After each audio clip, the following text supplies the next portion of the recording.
একজন ব্যক্তি দ্বারা এই অপরাধ সংঘটিত হয়নি, এর পিছনে আরও অনেকের কিছু ভাগ রয়েছে।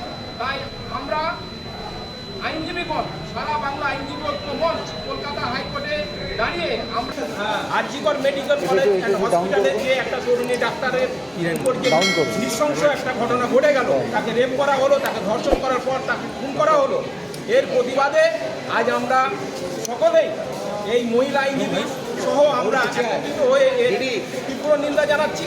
প্রকৃত দোষী যে অন্যায়ের সঙ্গে যুক্ত সেই অপরাধীর আমরা দৃষ্টান্তমূলক শাস্তির দাবি জানাচ্ছি এবং কলকাতা হাইকোর্টে এখন জনস্বার্থের মামলা হচ্ছিল মাননীয় প্রধান বিচারপতি ডিভিশন বেঞ্চে, সেখানেও একটা রায় আমরা আশা করছি যে একটা সঠিক নির্দেশ আসবে।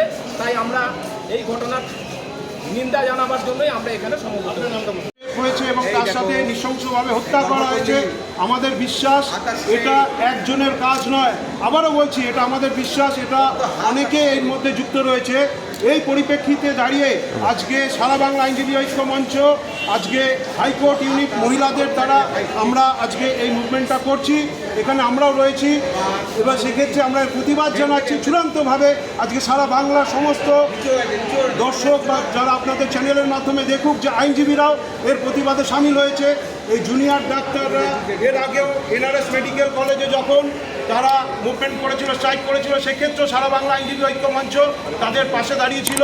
আজকেও এই যে জুনিয়র ডাক্তার যে হত্যাকাণ্ড হয়েছে বা রেপ হয়েছে তার প্রতিবাদে আজকে হাইকোর্ট চত্বরে আজকে আমরা একত্রিত হয়ে প্রতিবাদ জানাচ্ছি আজকে এখানে, এবং 3:30টার সময় আলিপুর কোর্টে আজকে আমরা এই মুভমেন্ট করব, এই প্রতিবাদ করব।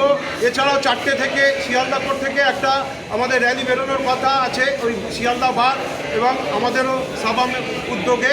তো সেক্ষেত্রে আমরা চাই এই দোষীরা যেন চূড়ান্তভাবে দোষীদের যেন সাজা হয় এবং নিরপেক্ষভাবে এর বিচার হয়। এর ভিত্তিতে হাইকোর্টে 4টে মতো পিল হয়েছে এখন অবধি আমাদের কাছে যা নলেজ আছে, এবং আমরাও কিছু নতুন পয়েন্টের উপর ভিত্তি করে যেগুলো দেখা হচ্ছে সমস্ত কিছু অবজারভেশন করবার পর পরিস্থিতি অনুযায়ী আমরাও আরেকটা পিল ফাইল করার কথা চলছে।